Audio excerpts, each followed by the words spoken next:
Welcome to another program in the Veterans Helping Veterans TV series. My name is Cheryl Schaefer. I'm a retired Employment Development Department Veterans Representative from San Mateo County, and I currently serve in AMVETS Post 34 in San Francisco as a very active volunteer. Today's program is VA mortgages and why it is the best loan in America for veterans. So one of the first things I'd like to do is introduce our guest, of course, and this is Bill Roberts, who is a broker with about 22 years of experience. And in the last 15 or 16 years, he's really been specializing in VA loans for veterans. So I know, Bill, that there's a lot of misinformation out there about this VA loan. So hopefully we can dispel some of that for our audience. And some of these things that I keep hearing about are the VA loans, very high interest rate, that takes months and months and months to process the paperwork. Closing costs are higher. Is that true? It's actually the exact opposite, Cheryl. The interest rates for the VA mortgage has always been the lowest in America, the lowest out there. The other thing is that 50% or more of the standard closing costs the veteran can never pay for. So it's always going to be the lowest closing costs for the veteran out there. And in terms of the paperwork is no different, as long as it's done properly, than a conventional loan. Unfortunately, the veteran ends up meeting real estate agents and lenders that don't know really how to do the entire process, and that's where the problems start. Instead of a 30-day close, it ends up becoming a 3 or 4 month close because they're always redoing the paperwork. And that's because sometimes the bank reps and the real estate agents really don't understand that process themselves. Right, they haven't taken the time. It's just not that much different than a conventional loan. There's just a few things that are kind of special to the VA mortgage that don't take that much time. To learn how to do it, they just won't take the time. And I'm talking about 99% of these professionals in America. I represent less than 1% of the loan officers in America. I specialize in helping the veteran take advantage of this wonderful loan for themselves. But too many times they are pushed into other loan products like FHA loans and conventional loans, which are always going to have a higher interest rate and higher cost compared to the VA mortgage. Well, let's talk about eligibility and how veterans qualify for these loans. The biggest thing that the veteran needs to do is get the certificate of eligibility, which they get from the VA. Eligibility is based on the amount of active duty time that you do. And let's just say for somebody right now that's currently either in the military or just gotten out of the military. Like National Guard and reservists. National Guard, because many of these National Guard units are going in there over the Middle East and told they're only going to be there for a few months, and a year later they are there. They only actually have to have 90 days of wartime time or 181 days of active duty. And it has to be consecutive. It can't be broken up. It can be broken up. Oh, it can for the combat? Yes, because but most of them are definitely going over there, and their first tour is well beyond the 90 days, so they're going to be eligible for that. Most of the National Guard are in these 6-year programs. And very few of them realize that they do have access to this benefit. If you put your 6 years in, you have access to this VA benefit. And very few of the National Guard unit people realize that they have access to it. But as soon as they've done their 90 days, they don't have to do the 6 years anymore, and they can take access to that. Thank you for making that distinction, because that's really an important distinction to make. And one last thing, excuse me, that's why active duty can also take advantage of this. As long as they've done their 90 or 181 days, they can still be active duty and still take advantage of this Oh, and mortgage. I don't think a lot of people really understand that. So you can be a career military, putting in your 20 years, and as long as you've done, your 181 days, you could be in the service for 10 years or 5 years or whatever, you can take advantage of this VA mortgage. It's called a VA mortgage for veterans, but it really is something out there that active duty can take advantage of. Well, that's kind of like a secret that a lot of people just either don't understand or they just don't know, flat out. Most of the veterans that I've met in the over 15 years that I've been doing this get their information from friends, co-workers, family members, and even worse, the people that should know it, the loan officers and the real estate agents out there. And it's really kind of a sad situation, because the person that really is suffering from this is the veteran. They're literally being, this benefit is being taken away from them, because they should be able to depend on those professionals. Maybe not so much their friends, but they hear it so much from coworkers and friends and family that it almost becomes something that they can believe in. That's probably got to be true. You know, if Uncle Bob says that this is what the benefit is.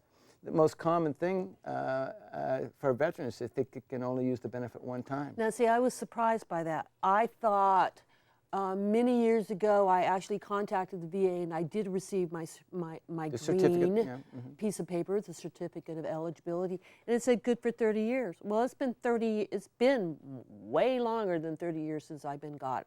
Yeah, the veteran, you never lose that benefit. You never lose Ever. that You can use benefit. it over and over and over again. And it's not just buying a house for you and your family. You can actually, Retired veterans, for example, if you're retired, they can use it for their second or vacation home. so if somebody already has their home, Yeah. Want to buy a And- condo in Waikiki, you can use your VA benefits, for that vacation home. Up in Tahoe, Florida, whatever it is, you can actually use your VA mortgage benefits for your retirement second home. so you're telling me you can purchase up to 4 homes. No, But up you- to 4 units. I'm sorry. Yeah. Four units, so like a duplex or a quadplex, if you will. But you do have to reside In one of at those least units. one of them. One of those units, So- exactly. So part of it, as an investment, you could buy a quadplex and live in one, rent the other 3 out. Yeah, exactly. It's a wonderful tool for building up an investment portfolio just because of that. Most veterans think it's only going to be that one home that they're going to live in, but some veterans can live in a 4-plex, and rent out the other 3 units. As a matter of fact, the VA in a 4-plex or a 3-plex allows the veteran to rent one of the units to a business, live in one and rent out the other 2. It is a wonderful benefit, but it's unfortunate that the veteran doesn't have a really good resource to go to find out about these benefits. I've been doing a free seminar for almost 10 years, and this is part of why I do this educational seminar, to talk about these benefits, because there's so many great things about this loan. And let's talk about where you give that seminar, because you actually do it in San Francisco at the Veterans War Memorial Memorial. Building on Van Ness in the heart of San Francisco, right downtown. And you do that, what, once a week, once a month? We're just getting started out there, and right now the goal is to be able to do it twice a month, and that's what we're doing right now. It's twice a month. We're doing it at the War Memorial. So ideally, I want to be able to do it more, but we're getting started on that venue right there. So it's going to be twice a month. So the veterans can contact either AMVETS there at Post 34, or they can contact me to find out the dates and times for that. So. And I also think it's very interesting how much the VA will loan you, and that really depends on the county that you're looking to reside in. Like, for instance, we're here in the Bay Area, and it's extremely expensive to live here. When I first got started in this in the early 90s, the loan amount was $203,000, maximum loan amount for 0 down. I never did a purchase. I was doing a lot of refinances to help the veterans out. And about 3 years ago, they started implementing this by county in the high-cost areas. Well, welcome to the Bay Area. So San Francisco counties, Alameda County, Contra Costa County, Marin County, San Mateo County right now is $1 million maximum loan amount for 0 down. Wow. So it goes by county now. So there's counties that might be a little bit less than $1 million, but all the other counties that are not considered high cost will go up to $417,000. You can buy a pretty nice home in Yolo County for $417,000.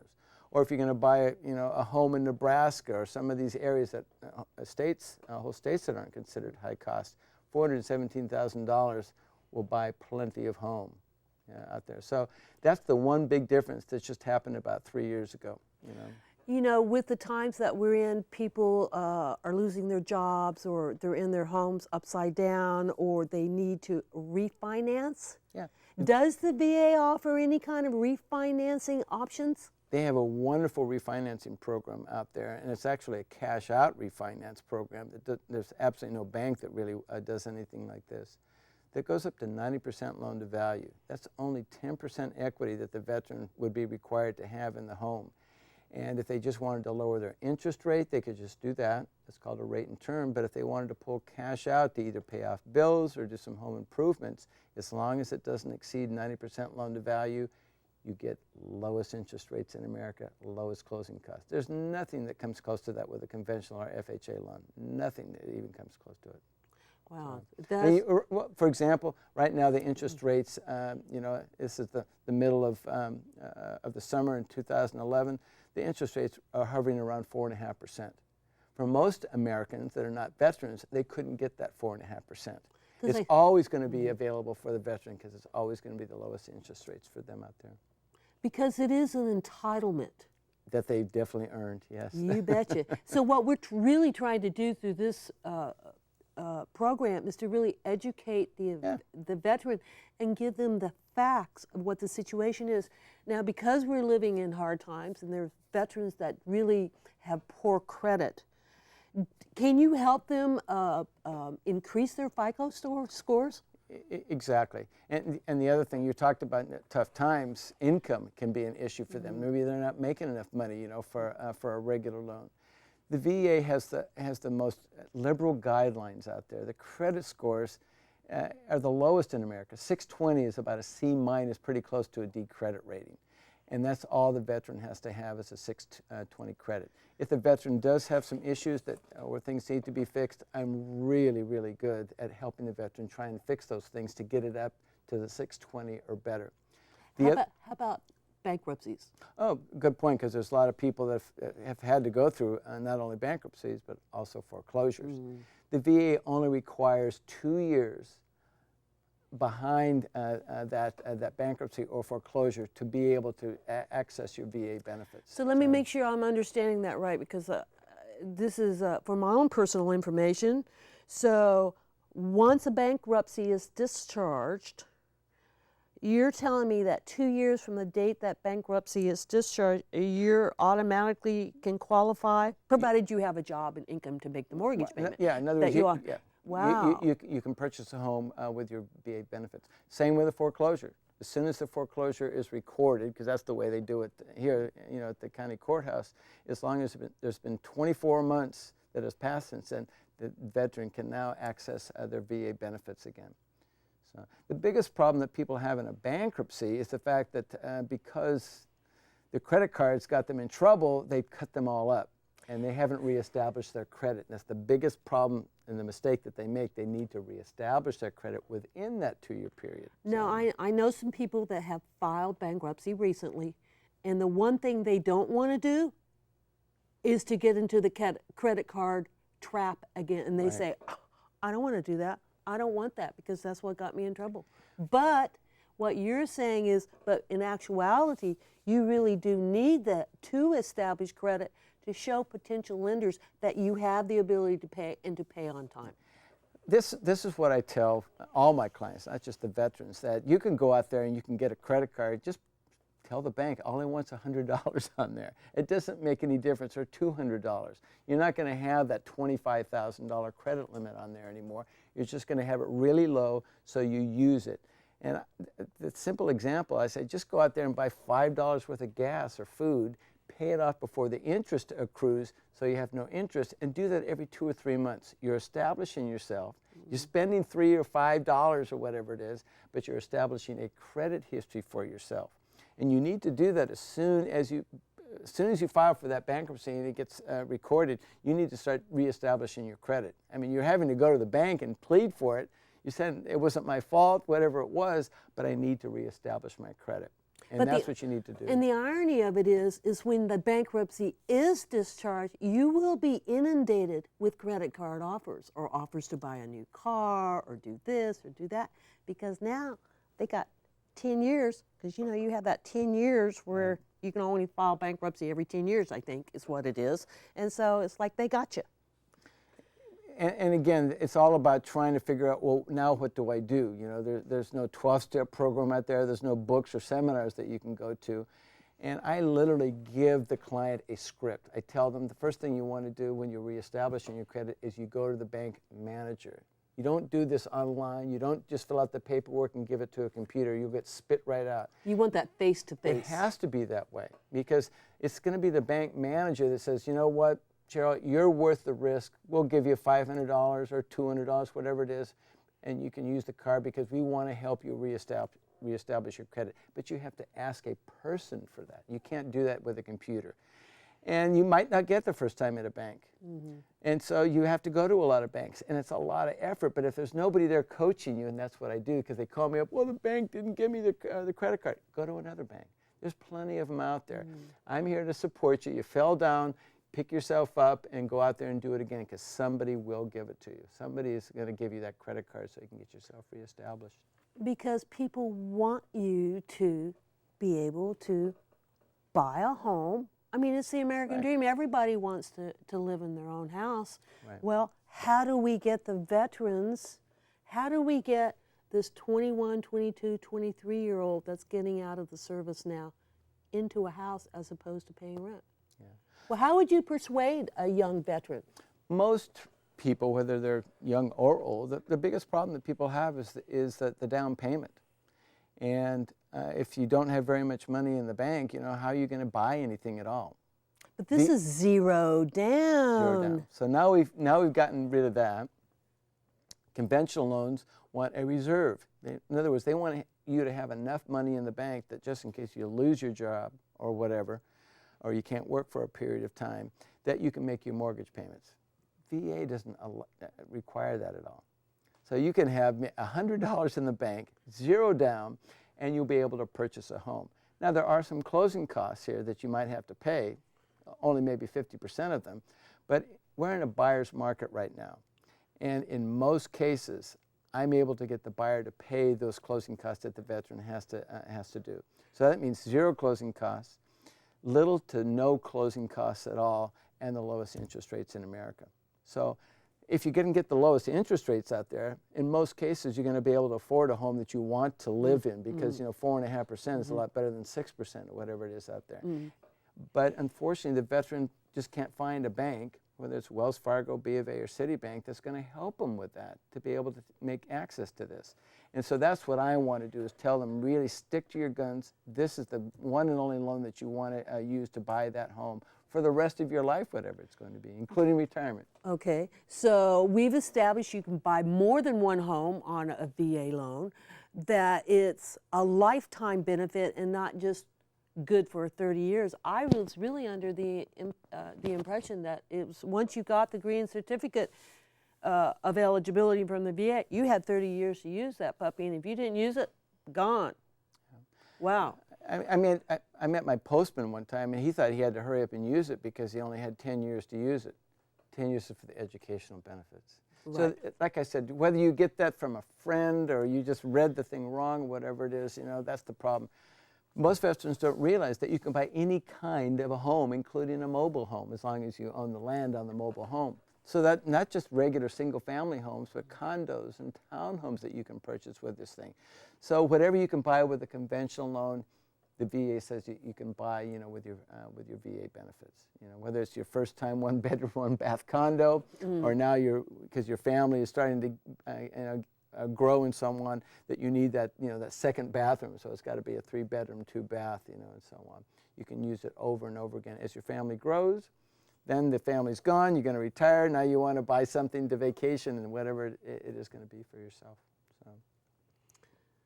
So definitely we would like to encourage anyone out there considering purchasing a residence for yourself or in your family, really think about the VA. But, you know, I bought a house on the Calvet, so can you tell me what the difference is between a VA loan and a Calvet loan? Good question. I've been doing this for a lot of years, and I've never been attracted to the Calvet loan, you know, for several reasons. But right now, the biggest reason right now is interest rates. Calvet zero down is 6% right now. These are all 30-year fixed rates, by the way. So they're at 6%. Well, VA is 4.5%.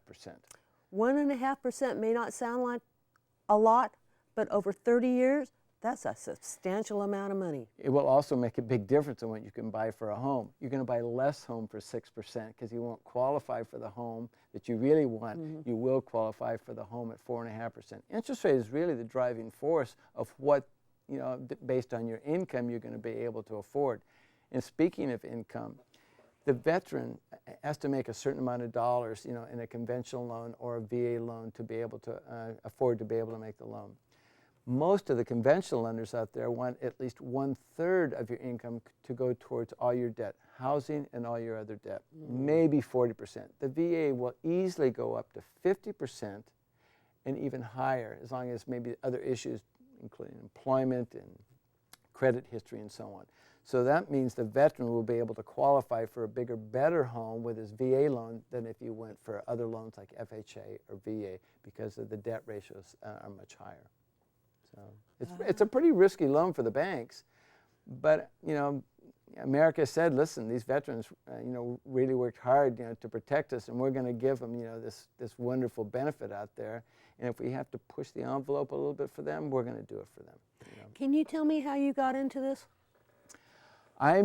My first VA loan was a family friend of mine that bought his first home out in Concord. I barely knew what I was doing, and that was back in '92. I eventually met my mentor in the mid-'90s, who was really helping veterans out lower their interest rate during this refinance program that the VA used to have, a streamlined program. And he was really good at it. And I just said, can you teach me how to do it? And within a year, through his mentorship, I started just kind of going off on my own to try and help veterans. And I've been working up and down the state of California helping veterans, whether it's purchases and refinances. And eventually I said, you know what, I think this would really be something that I'd like to tell veterans about. I really would like to be able to do a seminar. I have no background in public speaking, no background in putting a seminar. And back in 2001, I met a gentleman, Dan Conrad, that's what he used to do in his former life. He was a public speaker. He liked what I was doing. He helped me put this wonderful PowerPoint presentation together. He knew nothing about loans. He just listened to me and typed this thing on the computer and helped me create this seminar that helps the veteran understand how the benefit works. And I've been doing this seminar since about 2002 around the Bay Area. I know one of the things that we talked about before the show was what PMI is. Can you tell me what that is? In other loans other than VA loans, if you put less than 20% down, the bank looks at that as kind of a risky loan. I mean, our parents more than likely, and grandparents for sure, if they were going to buy a home, the banks wanted 20%. So if you didn't have 20%, you couldn't get the mortgage. Well, the banks thought, well, maybe we can lower that risk for us, and we'll charge an insurance called private mortgage insurance. PMI. PMI. So if you put less than 20% down because of the higher risk, we'll let you take this loan up. But that's going to cost you money. For a loan that's about $200,000, that's going to be about $150 extra a month. For a loan that's about $417,000, it's going to cost you almost $250 extra each month. The VA has never charged the veteran private mortgage insurance. So the VA, once a veteran qualifies, gets their certificate, and says, okay, I'm ready to buy a house, they're not going to get stuck paying that extra fee because it's a VA loan. It's guaranteed by the federal government. And that brings up a good point, because one of the things that a lot of buyers don't realize is that there's a big difference between getting pre-qualified and pre-approved for a loan. Can you tell us what the difference is on that before we close the show? When you get pre-qualified, you're literally telling the seller and everybody else out there that you're a good guy, you make good money, you got a good credit score. Nothing has been verified, and you write a letter and you give that to the seller with your offer, pre-qualification letter. What I do for my veterans is I get them pre-approved. We have no address for the property. The only thing that's missing on that application is an address for the appraiser. But when they present their offer, they say, the only thing that I'm missing on this application is an address to order that appraisal tomorrow. So if you accept this offer, I'm going to order that appraisal, and this loan can close in anywhere from 3 to 4 weeks, because I've already got my paperwork. You know, and most people presenting an offer are just starting that process. So if you get yourself pre-approved, it puts you in front of the pack in terms of presenting your offer to the seller, and it ensures that you know that you don't have to wait and see whether you're going to be able to buy this home. You already know. All you need is an address, because you've already given them your pay stubs, asset statements, bank statements. All that stuff has been done. All you're waiting for is an accepted contract and an address. Wow. This has been a really interesting episode, because I've learned a lot of stuff that I didn't know. It kind of makes me want to apply for a VA loan and see what I can come up with. I mean, this is what happens in the seminar. Veterans come in there and say, oh, I'm going to find out a bunch of numbers and information and stuff like that. But because of all the misinformation out there, and the fact that maybe they figured it's something that I'm never going to use, all of a sudden, whether they use it now, for their first home, they want to move up home, or they're retired and they've always wanted to buy a vacation home, they now have access to something that's going to help them get to that. And so by the end of the seminar, everybody's pretty excited about this thing, because it really is a great benefit, for the veteran. And I'm just out there, to help them access it. That's all it is, So really, you're really empowering the veteran. It's exactly the word that I use. I empower them. To consider buying a home and to consider a VA mortgage, because it is the best loan in America. I would like to take this opportunity to thank my guest. You're and welcome. Also to thank the AMVETS California Service Foundation for their ongoing sponsorship of the Veterans Helping Veterans TV series. If you have any questions about refinancing or financing a home loan, please contact Bill, and he'll be more than happy to try to answer those questions. Thank you so much. We are veterans helping veterans.